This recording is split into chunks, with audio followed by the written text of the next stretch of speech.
Have you ever purchased a really cheap Christmas tree, brought it home and kind of regretted your decision because it just doesn't look good? Nothing you do will make it look good and you have no idea how to make it look like the ones that you see in stores. Well, I'm gonna help you out a little bit today because I have a real passion for decorating Christmas trees.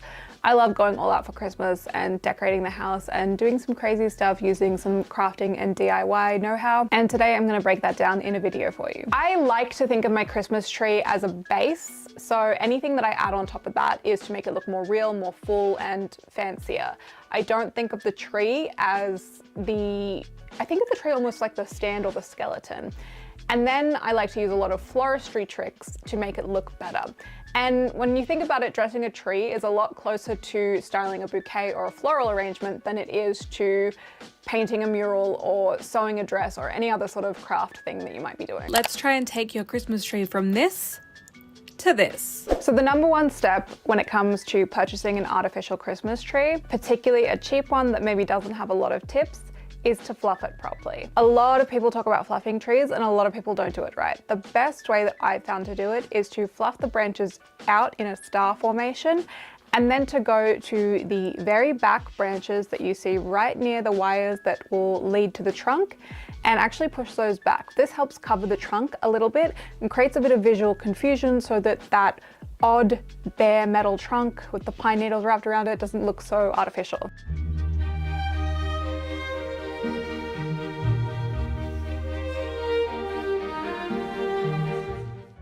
So the next tip I'm going to give you, you can interpret in your own way. But the way that I did it was that I decided that this year I was not going to have two Christmas trees.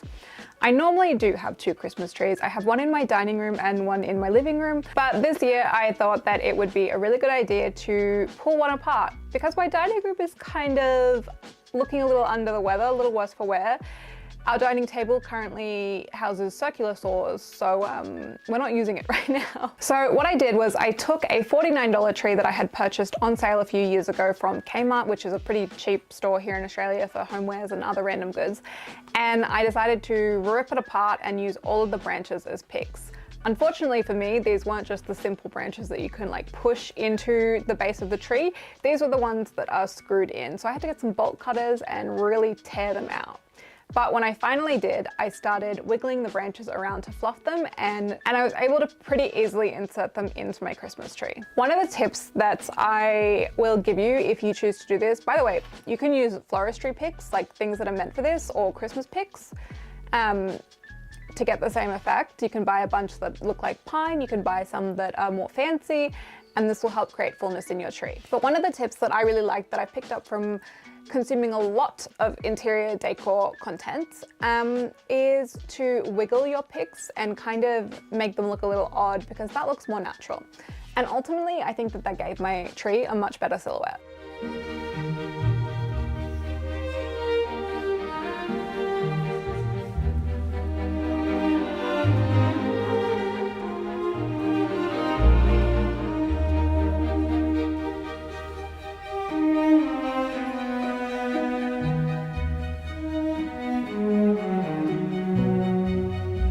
Once this was done, my tree was starting to look a whole lot fuller and I was really happy with it. So I decided to continue adding greenery.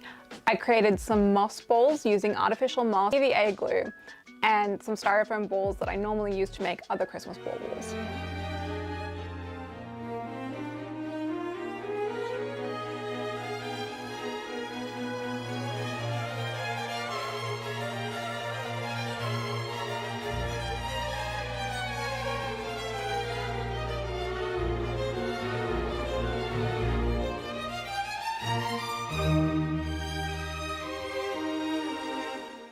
Then I kind of went a little crazy, tore out a bunch of floral arrangements that I have all around my house all year, or that I use as props in photographs and things like that, and I started turning those into floral picks. What I did was I took some pipe cleaners that I had in my crafting stash, I took them outside, I spray painted them with this green camouflage color that is a very flat green and is designed to blend into other greenery, and I used that to wire the picks into the tree.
All of my picks were super cheap. They came from eBay and Amazon, so you don't really need high quality stuff to make this look good.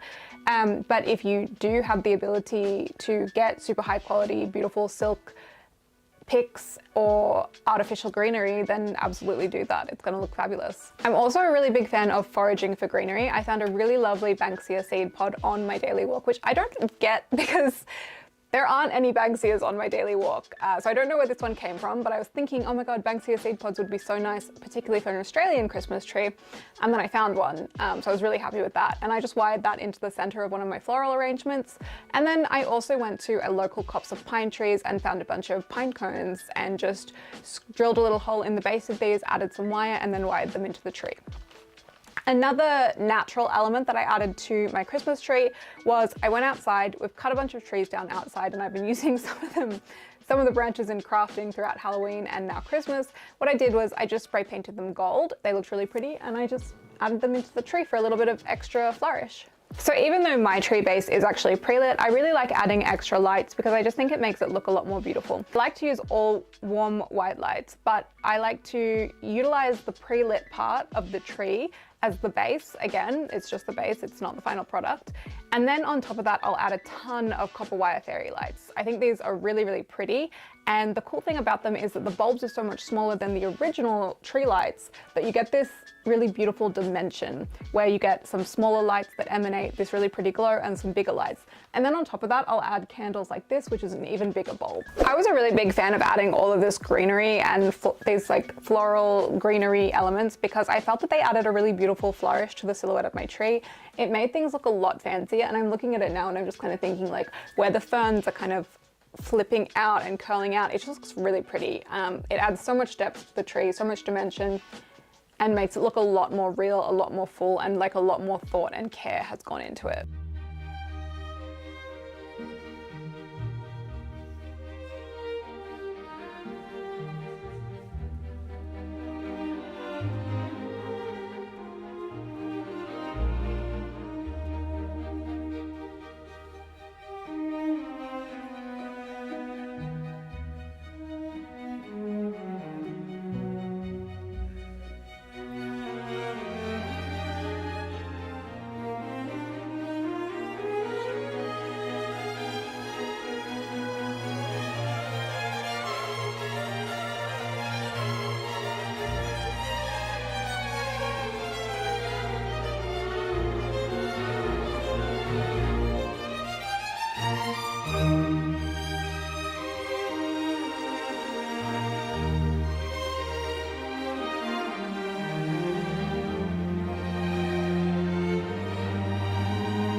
I wanted to make sure that I did a cost comparison for you guys. So I had a look at some of the more Exy Christmas trees that are available for sale online. And I was looking at this tree from Bassam Hill, which you can get as both a pre-lit and unlit version, but both prices are around $1,000 for the 6-foot version. And looking pretty closely at some of the Bassam Hill trees, some of them have the nice pine needles and some of them just have the very standard pine needles, which I thought was a little wild for the price point, to be completely honest. My tree ultimately came in around $200 to $250 depending on where you purchase the picks from and how much stuff you have to purchase. For the 2 trees, it was $149. Then there's also the foam moss, styrofoam balls, ivy, ferns, blue gum, picks, pipe cleaners, spray paints, and other miscellaneous objects that you might need to decorate. And you can see that eBay, Amazon, and even your local craft store will have a ton of stuff available. Another tip that I think is really important is to cover your tree trunk base. Those tree stands, they just don't look good. They just don't. They never will. They're really handy. They're handy for so many things, not just Christmas. You can also use them in Halloween decor. I've seen some really great hacks of how to use tree stands or make your own tree stands.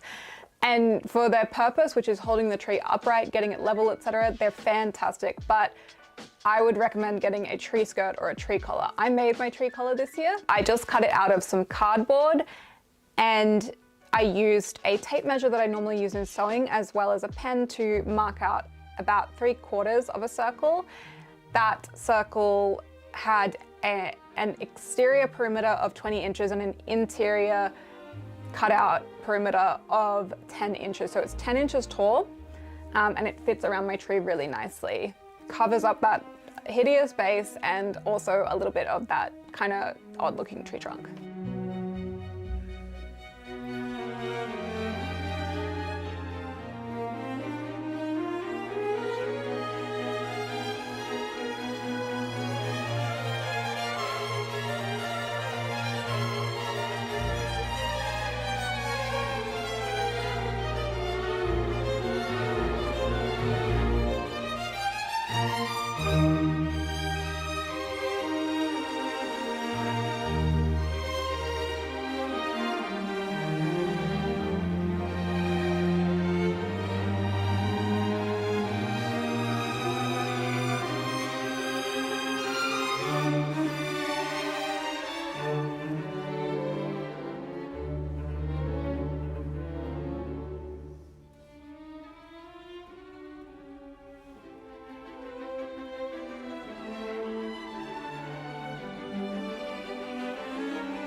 I also find that with my decor, I'm really inspired by different time periods. So I really love 1990s Christmas, stuff that you would have seen in Gilmore Girls or Miracle on 34th Street, the remake of the 1930s film. I think that there's a really beautiful richness to the decor that was used in those films, and I like to try and put that in my Christmas tree. Victorian and Tudoresque kind of decor are something that I also really love. I love using fruit. I use fake fruit, so I've glittered these pomegranates.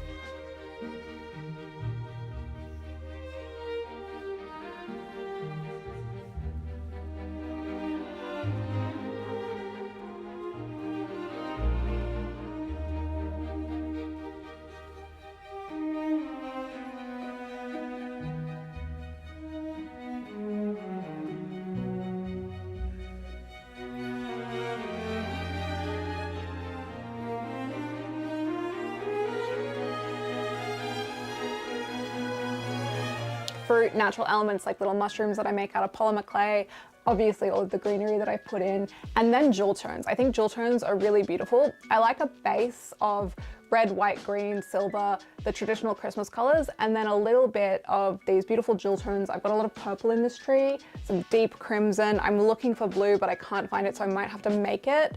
And I'm definitely gonna do a few videos on making my own ornaments and maybe even my own tree topper, because I like to make elaborate peacocks for tree toppers. And I'm trying to get better at it. Another big tip that I will give you when it comes to these sort of base baubles, cut this hanging string off and thread a pipe cleaner through this loop.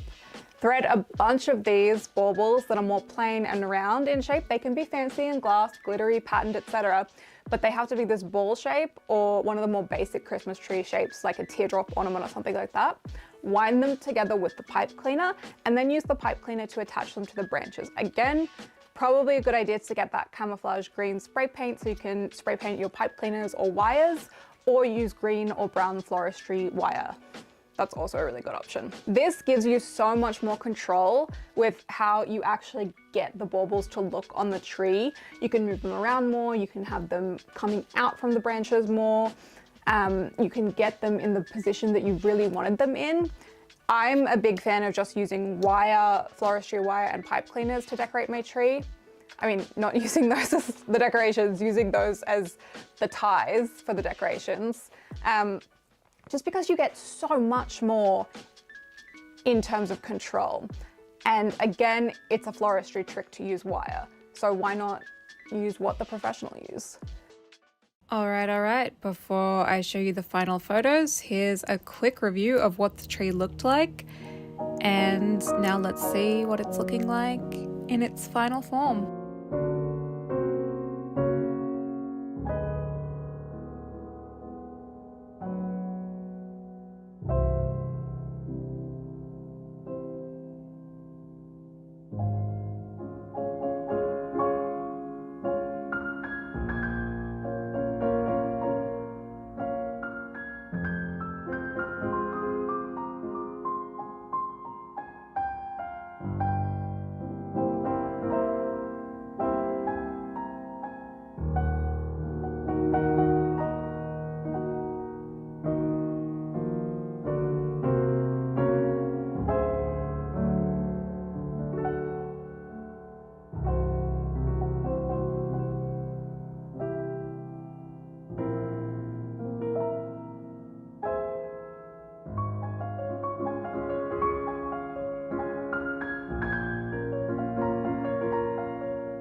Over the next couple of months in the lead up to Christmas, I am going to be making a few ornaments for this tree, including a tree topper.